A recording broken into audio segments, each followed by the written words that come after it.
is going to be applicable. Getting this? So when it is applicable, CGST plus SGST, when IGST is applicable, when UTGST is applicable, that we had seen in the last lecture. Okay. After that, background of GST also we had studied in the last lecture. So GST Council is prepared under the Ministry of Finance. Okay. So GST Council is the body which will take care, or which will take the administration charge of this entire GST. The person or the businessman whose turnover is below 20 lakhs, he is not having need to register for the GST. The person, the businessman whose turnover is more than 20 lakh rupees, he has to register for GST. Getting this? लेकिन कुछ ऐसे लोग रहेंगे कि उनका GST का turnover, यानी आपका बिजनेस का टर्नओवर 20 लाख के नीचे है, तभी भी वो वॉलंटरली रजिस्ट्रेशन कर सकते हैं. लेकिन the person, the businessman whose turnover is more than 20 lakhs, crosses the 20 lakhs, he has to do the mandatory registration. Getting this? And 40 lakhs in case of services. अगर जिनका turnover services, if you are selling the services and your turnover is more than 40 lakhs, that time you have to be registered there. That we had seen in the last lecture. Also, rates of GSTs are only 4. 0, that is 0%, 5%, 12%, 18%, and 28%. Then we had seen that for separate GST, SGST, CGST, IGST, UTGST, हम लोगों ने GST laws पास किए हैं. That is the CGST law, IGST law, SGST law, and GST compensation law we have passed. अभी देखिए GST council ने क्या किया है, दैट वी वर स्टडिंग. तो जीएसटी काउंसिल स्टैट्यूटरी बॉडी है, वो इनकम टैक्स एक्ट के हिसाब से 279 एक के कॉन्स्टिट्यूएंट से जनरेट हुए हैं. जीएसटी काउंसिल ने 4 ही स्लैब किए हैं, that is 5, 12, 18 and 28%. Then GST Council has asked the committee of officer to fit various goods and services in these 4 slab. 4 he slab में सारे goods and services उन्होंने इकट्ठा कर दिए हैं. GST Council के लिए, how GST Council के लिए various laws we have framed and we have passed in the parliament.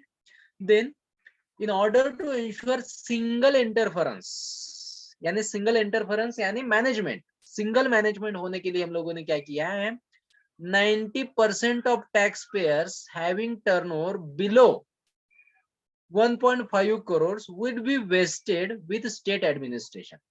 जो taxpayers है जिनका टर्नओवर बिलो 1.5 crores है, वो 90% टैक्स, वो टैक्स पेयर का एडमिनिस्ट्रेशन कौन करेगा, रिस्पेक्टिव स्टेट करेगा. If my turnover is 35 lakhs, means what, the administration of this tax will be done by the state government. State SGST, state GST council देखेगा. यानी क्या है, जिस कंट्री, जिस स्टेट से जो कुछ टैक्स एडमिनिस्ट्रेशन हो रहा है, कलेक्शन हो रहा है, उसका अथॉरिटी उसी स्टेट को दिया है.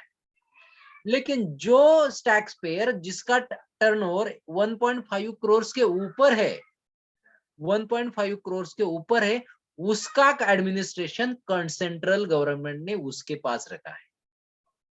Getting this? जो 10% जो है, तो 10% का भी फिर उन्होंने क्या किया है, सेंट्रल गवर्नमेंट के पास रखा है. Okay.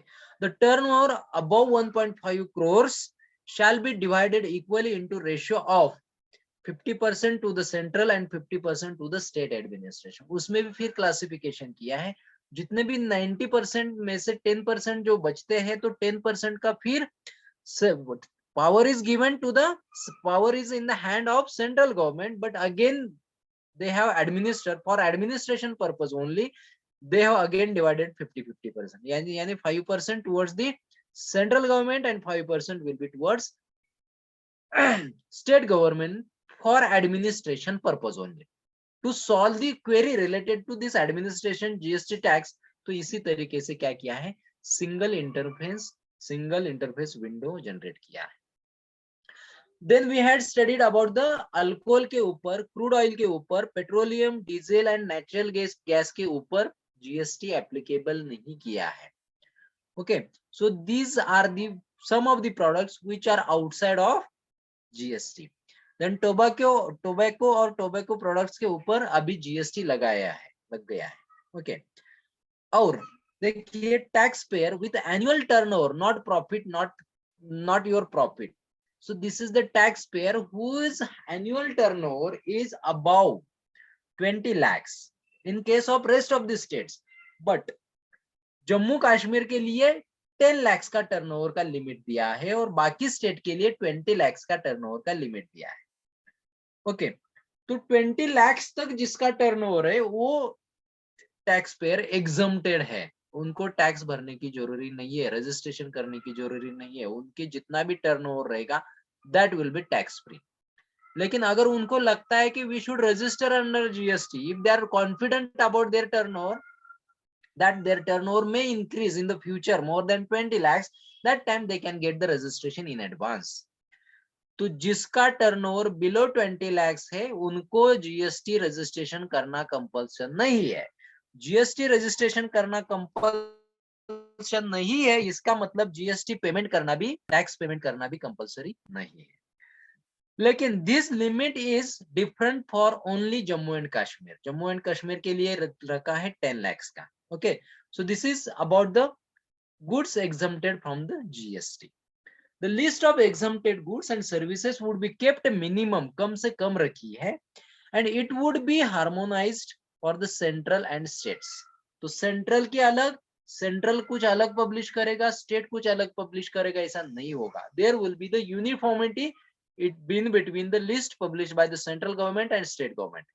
The whatever list published by the central government, state government has to follow it. Getting this? As well as all exports and supplies to SEZ. SEZ यानी स्पेशल इकोनॉमिक जोन में अगर कुछ export कर रहा है special economic zone, और कुछ special economic zone में हम लोग कुछ माल भेज रहे हैं, at that time this would be zero rated, means totally exempted from the tax. Do you know what is mean by SEZ? Special economic zone बोलते हैं, किसको बोलते हैं? Have anybody idea about special economic zone? Let's have discussion. इनको tax क्यों नहीं लगाया?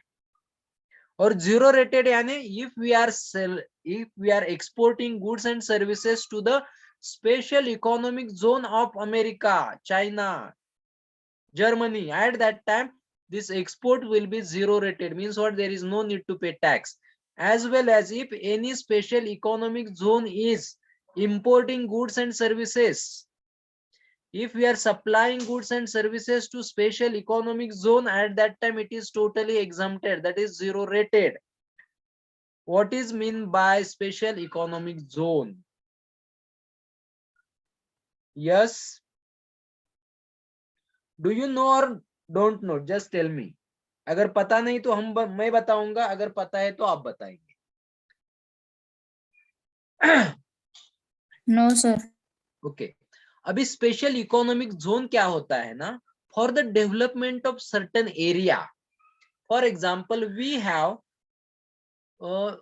because economy is not same across the state, across the country. जो इकोनॉमी पूना का है वही इकोनॉमी चंद्रपुर का नहीं है, गढ़चिरौली का नहीं है, नागपुर का नहीं है. Getting this?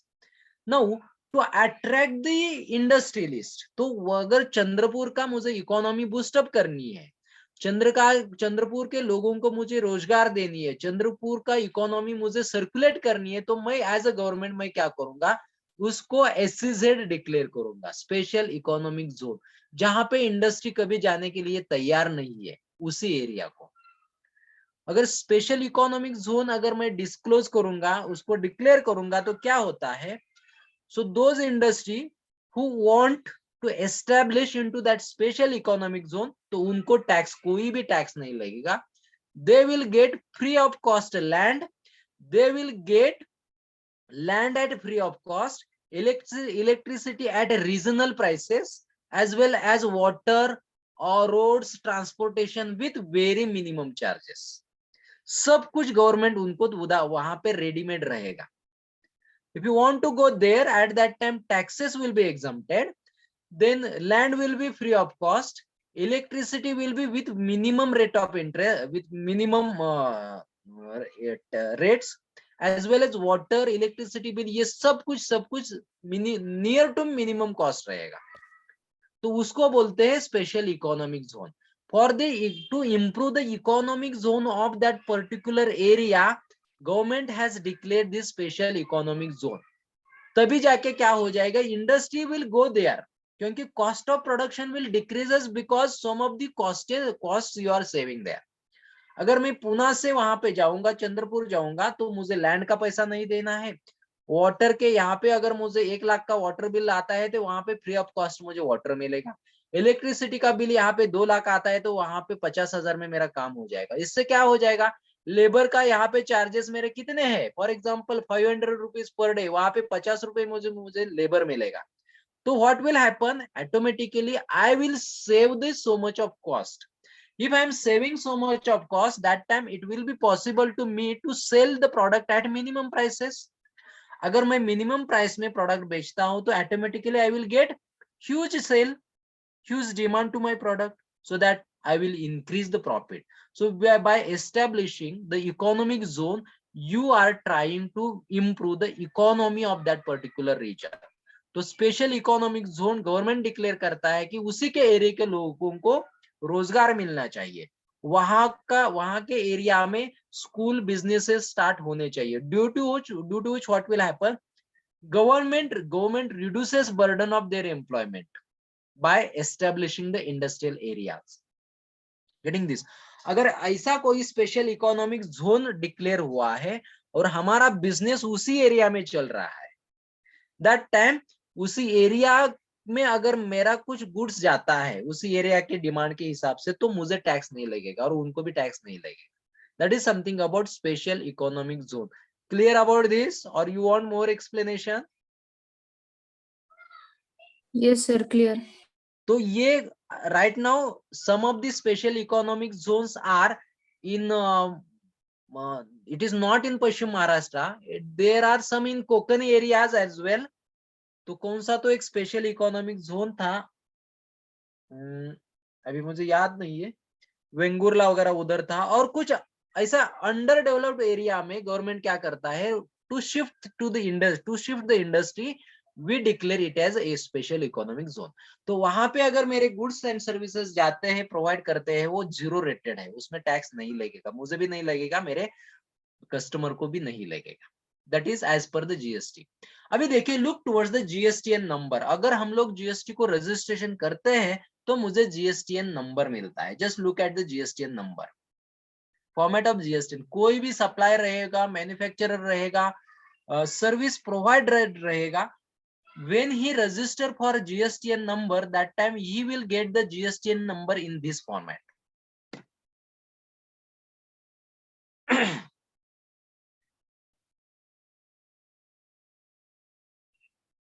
It's a 15-digit GSTN number. Just look at.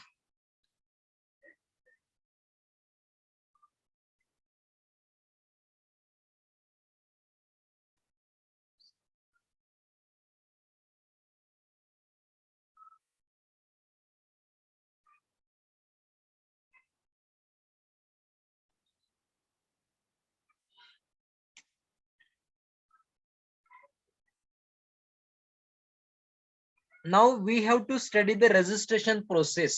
GSTN यानी GSTN यानी नेटवर्क.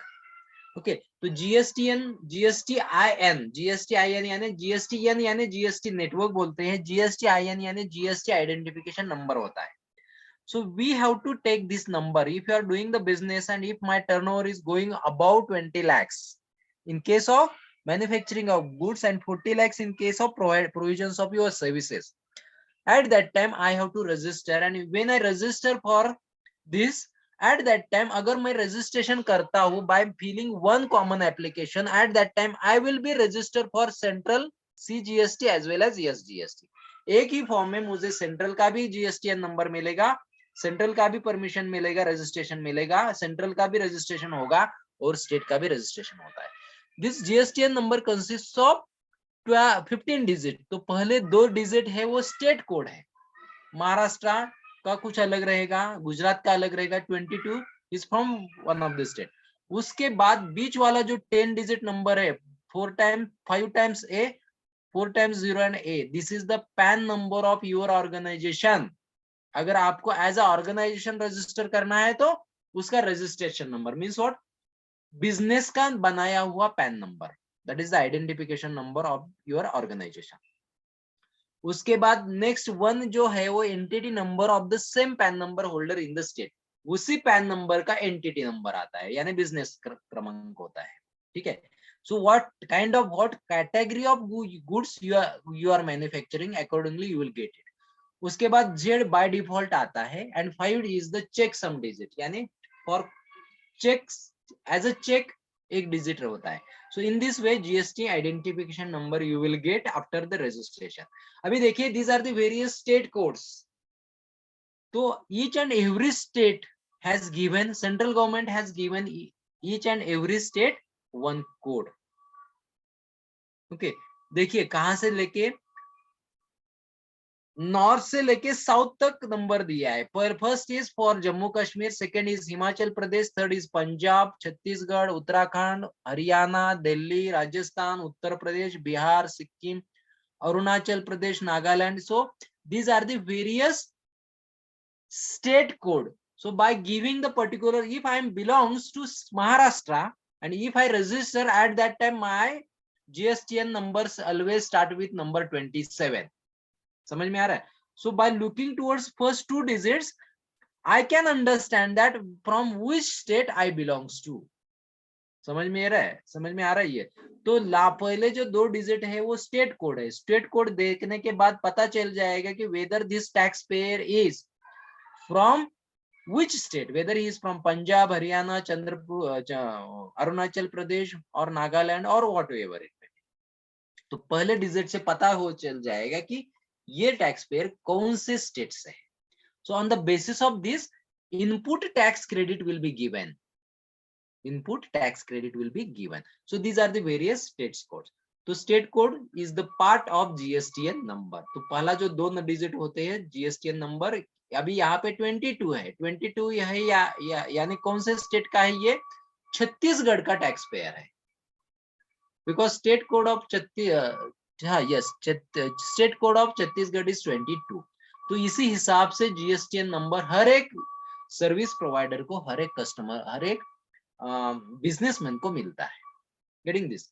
अगर उसका टर्नओवर मोर देन 20 लाख रहेगा तो, अगर उससे नीचे है तो that is the voluntarily registration. अभी देखिए जीएसटी रजिस्ट्रेशन नंबर लेने के लिए मुझे जीएसटी रजिस्ट्रेशन कैसे करना है? It is totally online process with the help of software, with the help of this GSTN network. You have to go to the GSTN network where under the GST regime all taxpayers are registered on unified portal. This is the specified portal that is called as a GSTN network, बोलते हैं GSTN portal, for compliance and administration purpose. Administration process के लिए कुछ process करने के लिए एक GSTN portal बनाया है। They are assigned registration under the single authority. तो उसको क्या किया है, GSTN पोर्टल को एज अ प्राइवेट एंटिटी करके उसको एक रजिस्ट्रेशन उसका किया है। किसका किया है? जीएसटीएन नेटवर्क का रजिस्ट्रेशन किया है। GSTN network is one, it is considered as it is a company which will provide you registration and which will administer entire GSTN network. तो ये कंपनी है, उसको रजिस्ट्रेशन किया है एज अ सिंगल अथॉरिटी, उसको एक एग्जिस्टेंस दिया है हम लोगों ने।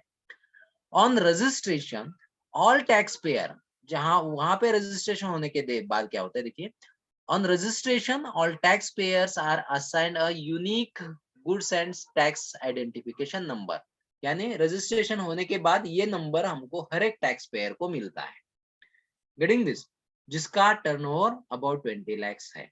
Then GSTIN, that is the GST identification number, is PAN based 15 digit number. उसमें PAN number include है which constitute as a below. देखिए, first two digits represent the state code, then every state has a unique code. जैसे अभी मैंने बताया, कर्नाटका का 07 है, दिल्ली का कर्नाटका का 29 है, और दिल्ली का 07 है, और महाराष्ट्र का कितना था, that is 27 is for Maharashtra state. Okay, तो हर एक स्टेट वाइज, हर एक जीएसटीएन नेटवर्क में स्टेट कोड आता है, पैन नंबर आता है, then next 10 digit will be PAN number of the tax payer. ठीक है, तो टैक्स पेयर कौन है, बिजनेस है या इंडिविजुअल है, अकॉर्डिंगली उसका टैक्स पेयर रहेगा. मेरा टैक्स पेयर मेरा बिजनेस भी हो सकता है, because I am registering my organisation as a firm, as a tax payer. और सम ऑफ द टाइम्स कुछ लोग एज ए इंडिविजुअल भी क्या करते हैं, खुद को रजिस्ट्रेशन करते हैं. तो जिसके नाम से मुझे रजिस्ट्रेशन चाहिए उसका PAN number, it may be company, it may be firm, और it may be individual. Then वो 2 + 10 खत्म हो गए, 12 नंबर्स खत्म हो गए. देन 13th डिजिट कौन सा है, देखिए, the 13th digit will be is assigned based on the number of registration within a state. कितने नंबर का रजिस्ट्रेशन उस स्टेट का है. then 14th digit is the Z by default Z आता है. and last digit 15th digit will be check code, it may be alphabet or number, कौन सा भी आपको अलॉट होगा, that is the check code, it may be alphabet or it may be number. so this GSTN number consists of 5 digits. First 2 digits are the state code, next 10 digits are PAN number, next digit is your क्या है, number, registration number of that state, and Z is by default, and last digit is the check code. Okay, so you will get in this way GSTN number, registration number. Now any taxpayer looking to get registered needs to apply to the GST portal. GSTN portal को अगर जिसको registration चाहिए उसने वहां पे apply करना चाहिए through online with a requisite details like, उसमें क्या क्या details देने हैं, name of the organization, nature of your business, service or what kind of your business is there, and what kind of products you are manufacturing.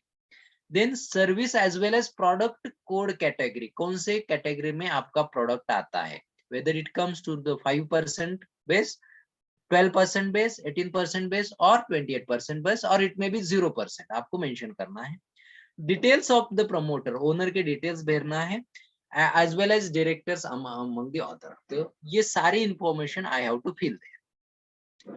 On application details, the details are sent to the local GST department. तो GSTN network से क्या होता है, ये GST का details जो कुछ हम लोगों ने भरा हुआ फॉर्म होता है वो लोकल GST डिपार्टमेंट को जाता है, स्टेट को जाता है. For approval of allotment of GSTN number. GSTN number कौन देता है, every state will give this GSTN number to that employee, to that businessman. Getting this, and this will be unique number. तो ये सारे details local GSTN department को जाते हैं for allotment of GSTN number. Okay, देखिए कौन से documents लगते हैं रजिस्ट्रेशन के लिए.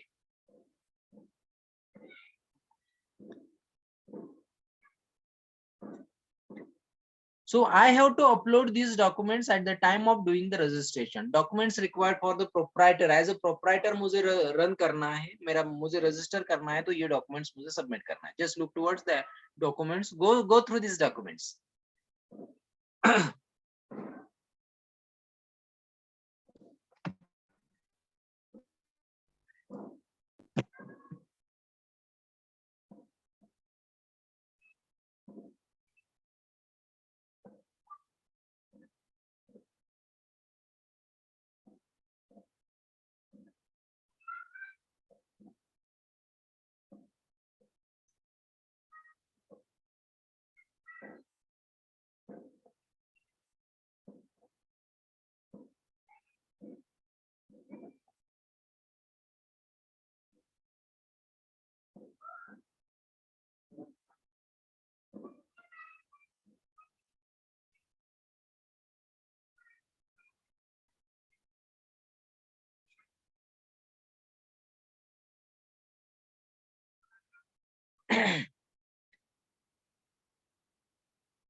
Does it require to explain? I think no.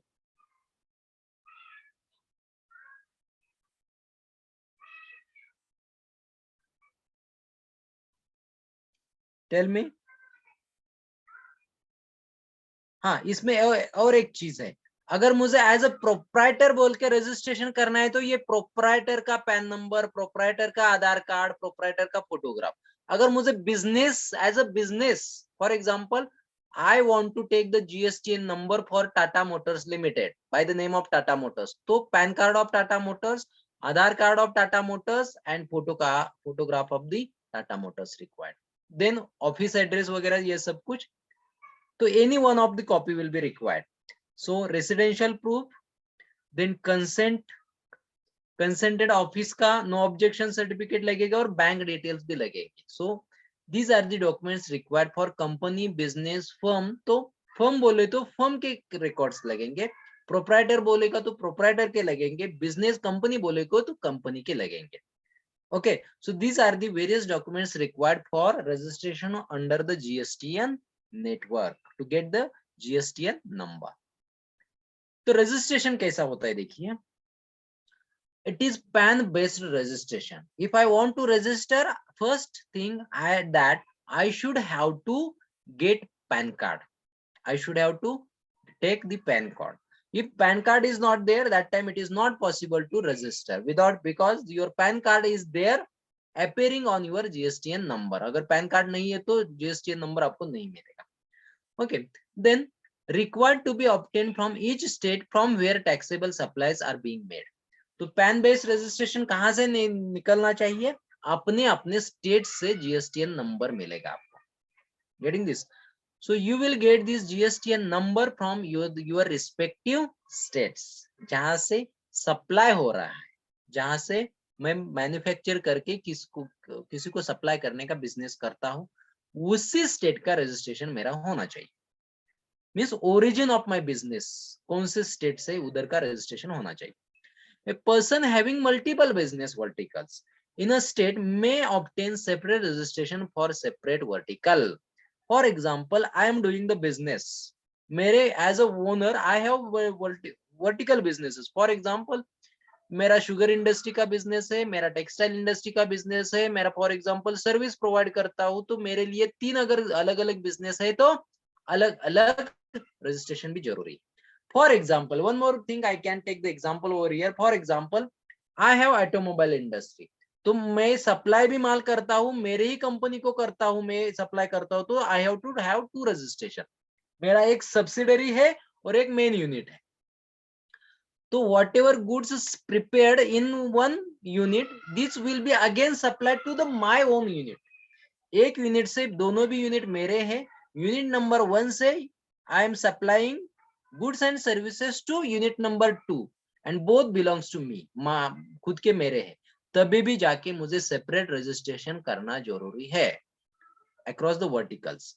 Okay, then liability to be registered. Every person who is registered or who holds the license in earlier law, he has to register. जो earlier law में जिसका registration था, GST आने के पहले जिन लोगों ने टैक्स के अंडर रजिस्ट्रेशन किया था, सबको ये कंपल्सन है, जिसका टर्नओवर 20 लाख के ऊपर जाता है. जीएसटी आने के पहले जिन लोगों ने एक्साइज ड्यूटी का, सेंट्रल सेल्स टैक्स का, वैट का, सर्विस टैक्स का जितना भी रजिस्ट्रेशन किया रहेगा, अभी वही, if you are continuing with the same business after 2017, that time you must register. तो पुराना रजिस्ट्रेशन यहाँ पे वैलिड नहीं है. Once you have entered into GST area, that time you have to do the registration, though you have a previous registration. Getting this? Every person whose turnover in the year exceeds threshold limit. अगर आपका threshold limit के ऊपर अगर आपका turnover जाता है तो you have to register. So the registration which we have done earlier before 2016, excise के अंडर, export के अंडर, उसके बाद central sales tax के अंडर, सर्विस टैक्स के अंडर, वैट के अंडर, या कौन से भी रजिस्ट्रेशन टैक्स रिलेटेड रजिस्ट्रेशन किया रहेगा, this will be not valid with the entry of GST. तो सबको रजिस्ट्रेशन करना जरूरी है. Then a person do not liable to be register may take the voluntary registration. अगर उसका इनकम 20 लाख से ऊपर, sorry not income, it is the turnover. It is the turnover is nothing but your sale. From that turnover you have not subtracted the cost. इसलिए turnover मैं बोल रहा हूँ, इनकम नहीं बोल रहा हूँ. Try to understand. टर्नओवर अगर आपका 20 लाख से नीचे है तो रजिस्ट्रेशन कंपलसरी नहीं है, आपको वॉलंटरली है. You if you want you can register. Then certain suppliers liable for registration without threshold. तो कुछ ऐसे भी सप्लायर्स हैं उनको थ्रेशोल्ड लिमिट छोड़ के, ये depends upon nature of your product, कौन से प्रोडक्ट आप बनाते हो. So there are some of the guidelines. If your product belongs to that category at that time, compulsory you have to register. Then next is registration to be given by both central and state authority on a common e-application. एक common e-application डालने के बाद I will get the permission of central government as well as state government. Okay. Deemed registration after 3 common working days. आपने application करने के बाद अगर 3 working days में अगर आपको रजिस्ट्रेशन का मैसेज नहीं आता है, at that time it will be considered as a deemed to be registered. हम लोग अंडरस्टैंडिंग करेंगे कि हो गया registration.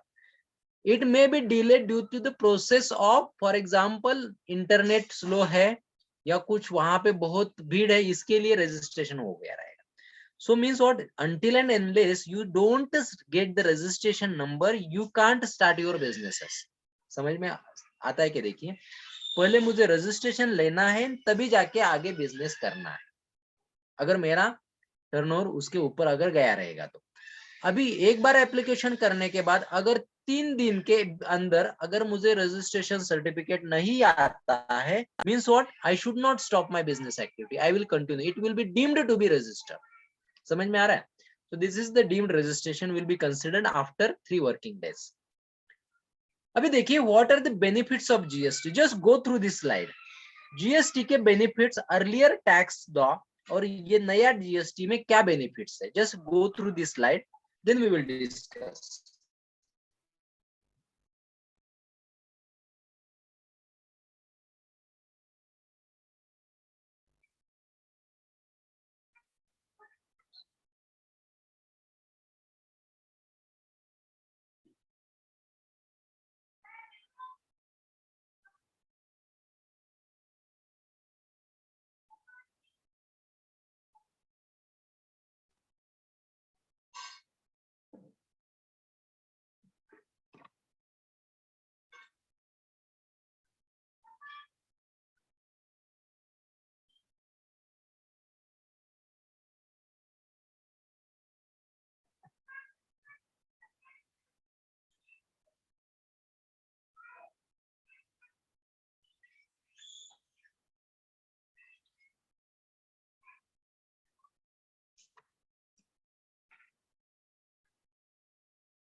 Done?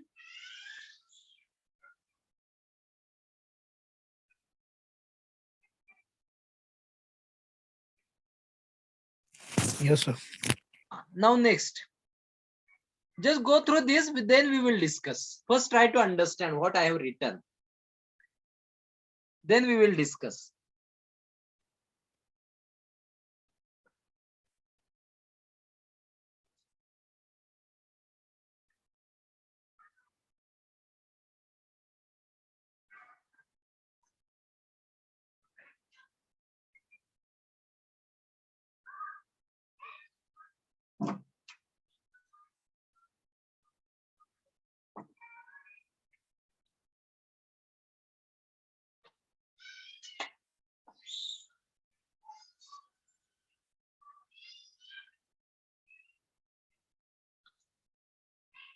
Done?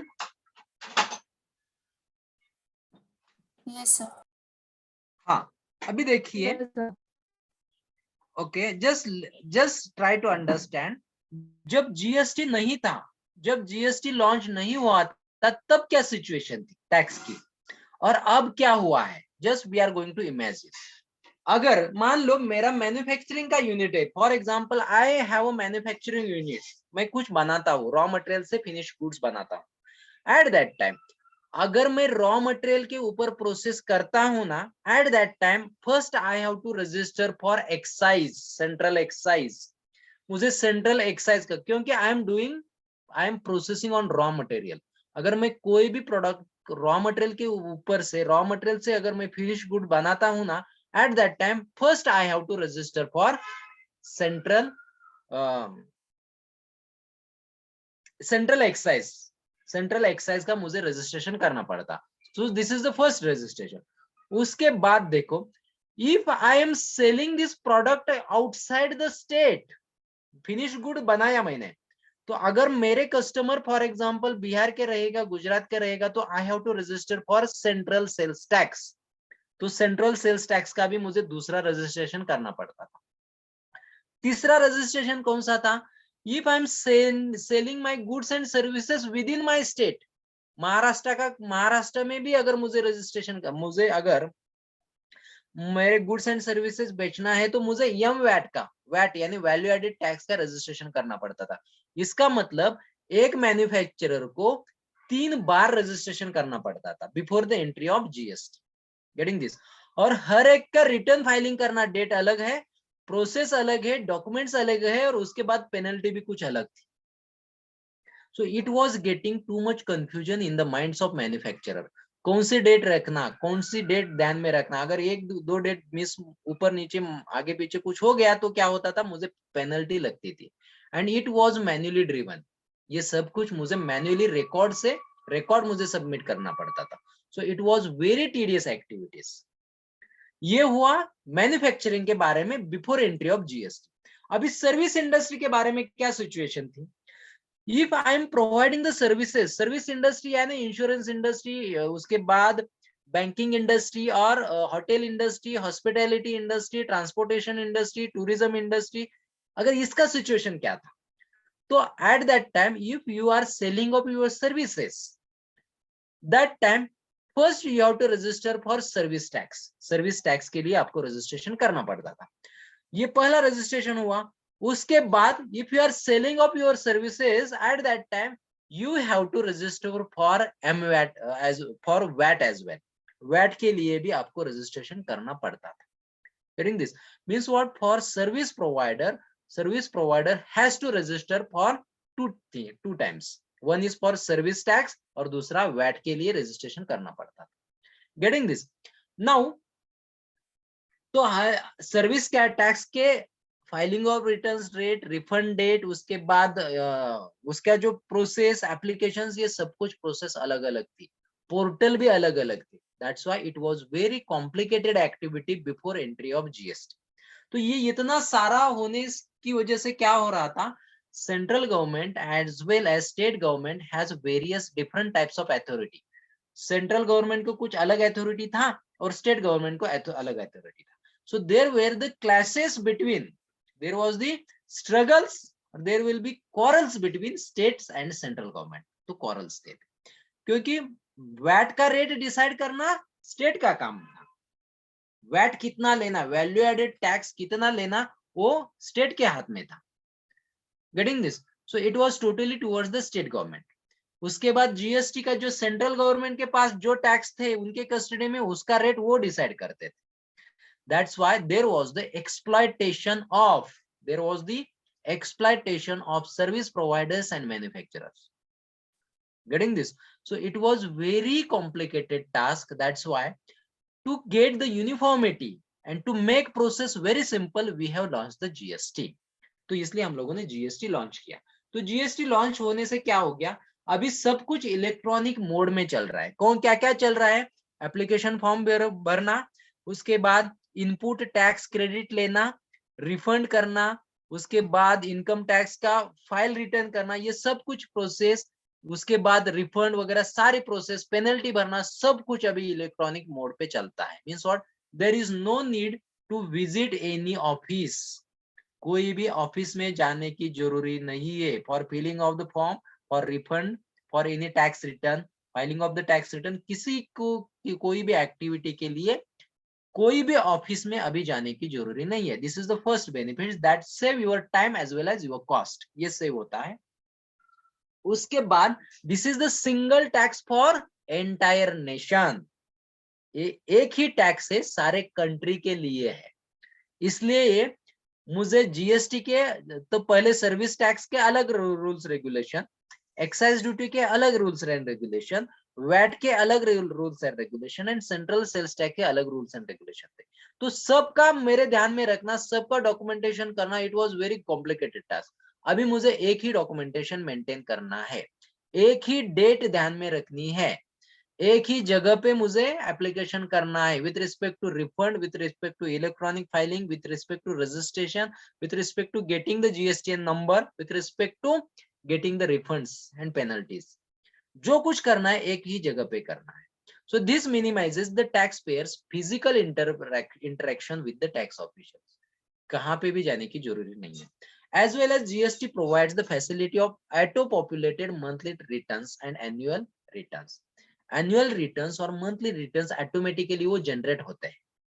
Getting this? So if you what you have to do, you have to just input your data. Automatically the returns will be generated.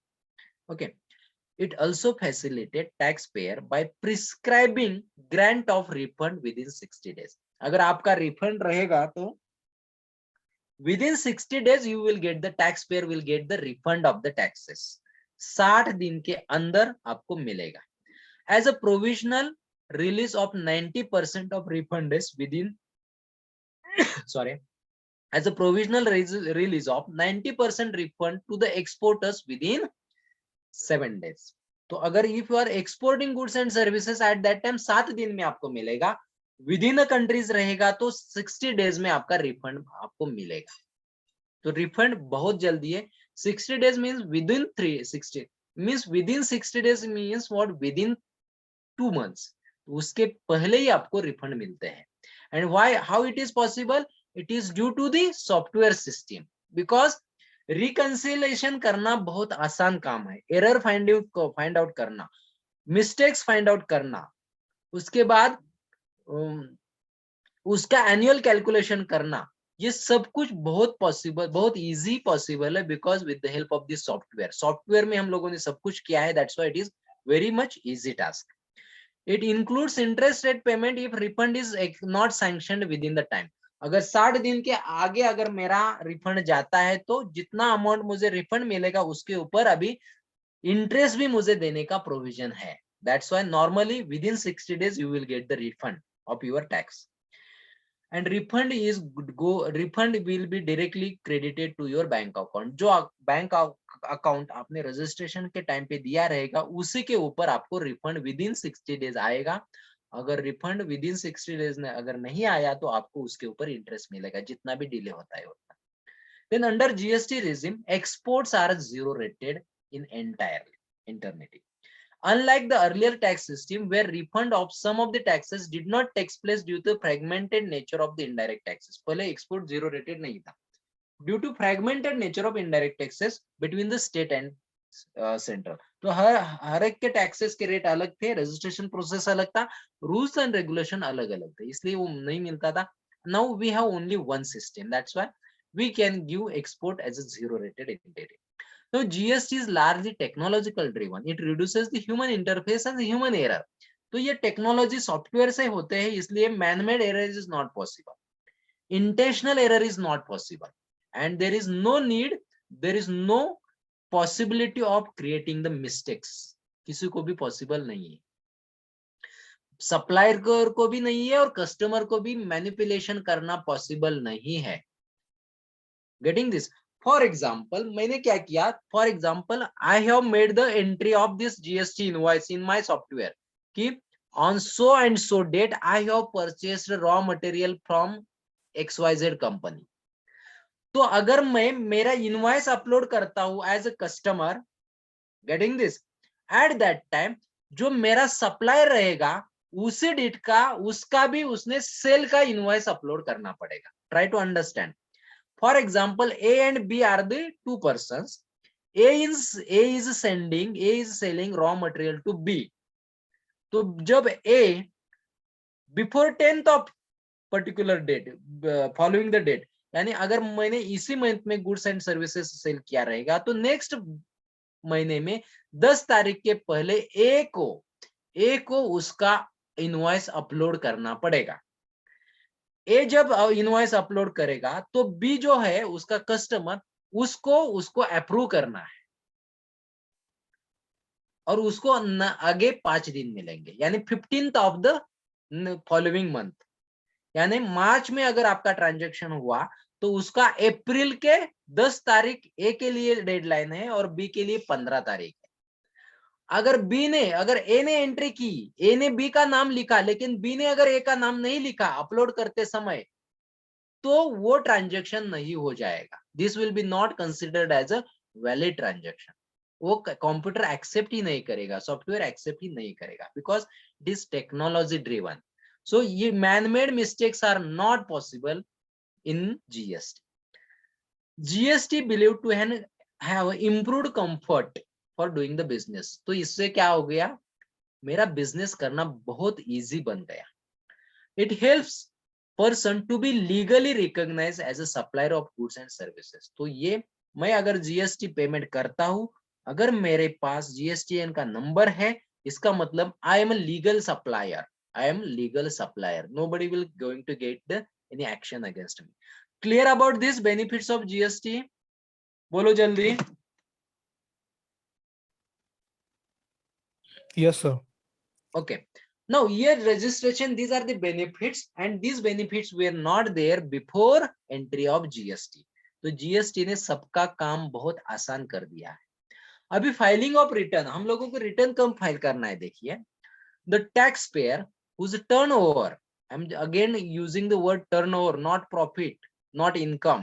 The taxpayer whose turnover is up to 1.5 CR, up to 1.5 CR है, are required to file the information in form of GSTR1 on quarterly basis. जिसका turnover 1.5 crore से ऊपर है, sorry up to 1.5 crore से, उसको quarterly basis पे, यानी quarter हर quarter को आपको क्या करना है, जीएसटी रजिस्ट्रेशन फाइल करना है, रिटर्न्स फाइल करने हैं क्वार्टरली बेसिस पे। And other tax payer would have to file GSTR one on monthly basis. जिसका लिमिट, जिसका टर्नओवर 1.5 करोड़ से ऊपर है उसको मंथली करना है, और जिसका अप टू 1.5 करोड़ तक है उसको क्वार्टरली बेसिस पे जीएसटी रिटर्न फाइल करना है। ओके, जीएसटी रिटर्न फाइल कैसे करना है, देखिए। Electronic filing of returns for different class of persons are at different cut off date. कौन से कैटेगरी में आपका business, whether you have registered as a individual, whether you are registered as a firm, whether you are registered as a company, or whether you are registered as a society, cooperative firm, तो उसके हिसाब से अलग अलग date आपको follow करने हैं। Then various modes of payments are available. Internet banking से पेमेंट कर सकते हैं, debit card, credit card, national NEFT से कर सकते हैं, आरटीजीएस से हम लोग रिटर्न फाइल कर सकते हैं। सो this is very simple process. Okay, ध्यान में क्या रखना है, मेरा रजिस्ट्रेशन एज एन इंडिविजुअल है, एज अ फर्म है, या एज अ कंपनी है, तो उसके हिसाब से मुझे कट ऑफ डेट ध्यान में रखने हैं। And I have to consider, I have to understand my turnover. 1.5 CR से नीचे है तो क्वार्टरली करना है, 1.5 CR से ऊपर है तो मंथली रिटर्न फाइल करना है। अभी देखिए रिटर्न्स कब करना है। रिटर्न्स नॉर्मल टैक्स पेयर और कंपोजिशन टैक्स पेयर्स, यानी multiple businesses has been registered. Composite यानी 2 या 3 बिजनेस हम लोगों ने रजिस्टर किया है एक ही पैन नंबर के अंडर, ठीक है। एक ही पैन नंबर देके 2 या 3 बिजनेस अलग अलग रजिस्ट्रेशन किए रहेंगे तो उसको बोलते हैं composite tax payer. Non resident tax payer, TDS deductor, has to file separate electronic returns with different cut off dates. हर का कट ऑफ डेट अलग अलग है और इलेक्ट्रॉनिक फाइलिंग सेपरेट करना है। नाउ द एनुअल रिटर्न, तो क्वार्टरली रिटर्न तो हो गया, लेकिन एनुअल रिटर्न देखिए कब करना है। Annual return to be filed by 31st of December of the following financial year along with the reconciliation statement. Reconciliation statement और filing of return अगर 2019-20 का रहेगा तो 21 ईयर में, नेक्स्ट ईयर में दिसंबर के 31 दिसंबर तक करना है। March to April, sorry April to March मेरा फाइनेंशियल ईयर रहेगा। अप्रैल टू मार्च, मार्च से तक कितना मिलता है देखिए, मार्च, अप्रैल, मई, जून, जुलाई, अगस्त, सितंबर, अक्टूबर, नवंबर, दिसंबर, 9-10 महीने मिलते हैं आपको आगे एनुअल रिटर्न फाइल करने के लिए। But whenever you are filing the annual return, at that time with reconciliation statement you have to mention. reconciliation statement यानी क्रॉस चेक्ड स्टेटमेंट मेरा और मेरे मैन्युफैक्चरर का, उसमें मिस्टेक्स नहीं होने चाहिए। The short filed returns not to be treated as valid return. अगर incomplete returns will be not considered as a valid returns. अगर इनकम्प्लीट भरा है, मैंने भरा है लेकिन मेरे कस्टमर में वो वही एंट्री नहीं की है, उसी डेट का एंट्री अगर मेरे कस्टमर का नहीं रहेगा तो this will be incomplete forms. and in case incomplete or incomplete returns will be not considered as valid returns for matching and allowing the input tax credit. जब तक रिटर्न्स फाइल नहीं होते हैं तब तक हम लोग इनपुट टैक्स क्रेडिट नहीं ट्रांसफर कर सकते हैं, as well as for the fund transfer from the center to government, center to state. जब तक ये ट्रांजैक्शन रिटर्न्स फाइल नहीं होता है तब तक ये जीएसटी जो कुछ जाएगा सेंट्रल के गवर्नमेंट में या सेंट्रल के कस्टडी में या स्टेट के कस्टडी में, वो उसका इनपुट टैक्स क्रेडिट नहीं मिलेगा until and unless you submit reconciliation statement. This is something about the returns. Okay, just look towards this. Return process कैसी होती है?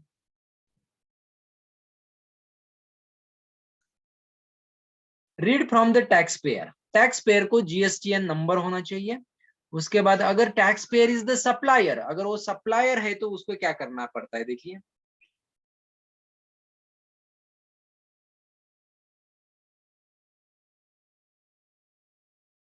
इनवॉइसेस कब सबमिट करना है, देखिए invoice details uploaded on 1st of July to the 10th of August. उसको जितना भी सप्लाई करेगा वो मैन्युफैक्चरर, उसको सारे इनवॉइस डिटेल्स 1st जुलाई से लेके 10th of August तक,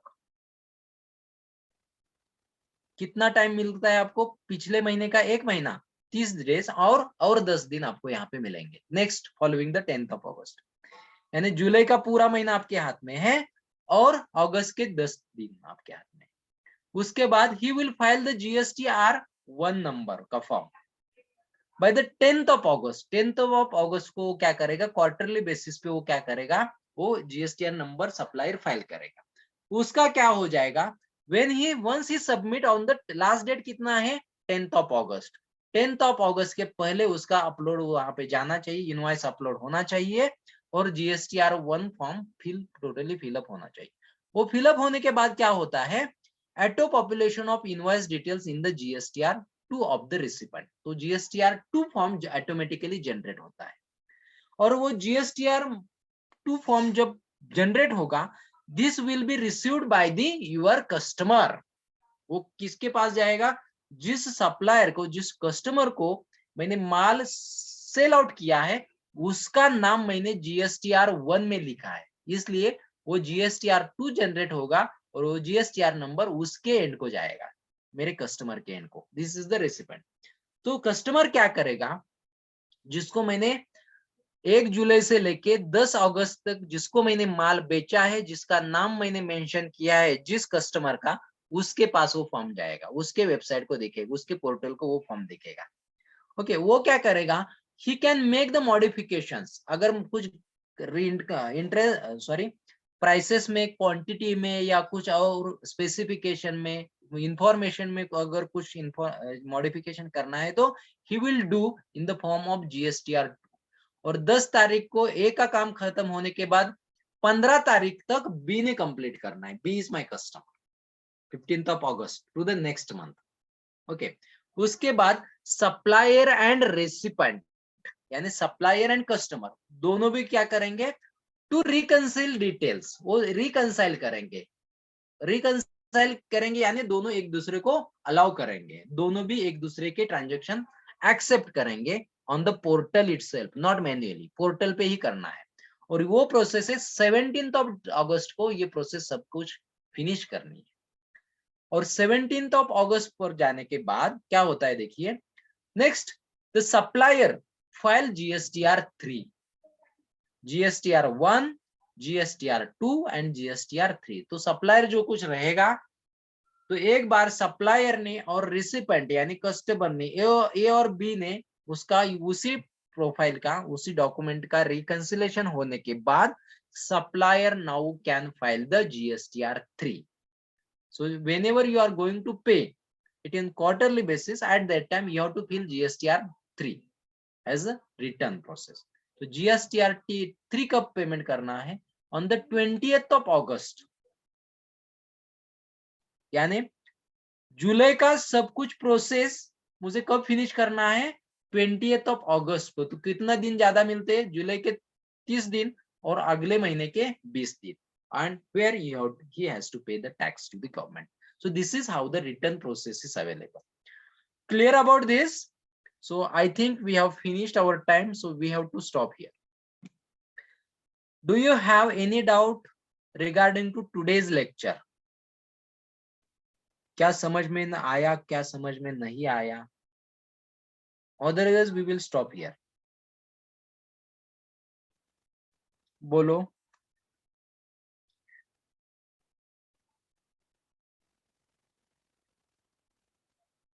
Yes, have any doubt, any difficulties, any queries, you can ask me. No, sir. Only 1 or 2 people are giving the responses. Rest of the people are just only passive listener. I don't know whether they are attending or not. They are not giving any kind of responses. I don't know whether they are understanding or not. Only 1 or 2 people, only 1 or 2 students are giving the responses. What other people are doing?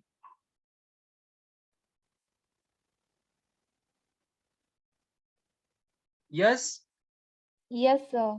Everybody is clear with this today's session? Yes, sir. So Yes, sir. some Yes, sir. technical terms are there. Try to understand. अगर कुछ भी मेरा explanation कम पड़ता है, आपको ऐसा लगता है कि ये थोड़ा ज्यादा एक्सप्लेनेशन करना चाहिए, you can raise the question. अगर उतना डेयरिंग नहीं है तो यू कैन चैट बॉक्स में आप डाल सकते हैं कि sir you just discuss your, sir repeat this concept again. तो I will repeat this, but communication gap नहीं होना चाहिए। You should also get satisfaction of this lecture, because you are also spending 1 hour of time and I am also spending 1 hour of time. So both should be satisfied. Okay, so let us stop here. Tomorrow also we have session at 8 PM in the evening. कल भी हमारा एक session है। कल के session में हमारा शायद सेकेंड यूनिट कंप्लीट हो जाएगा। Okay, so should we stop here? Yes, sir. Yes, sir. Yes, sir. Yes, thank you.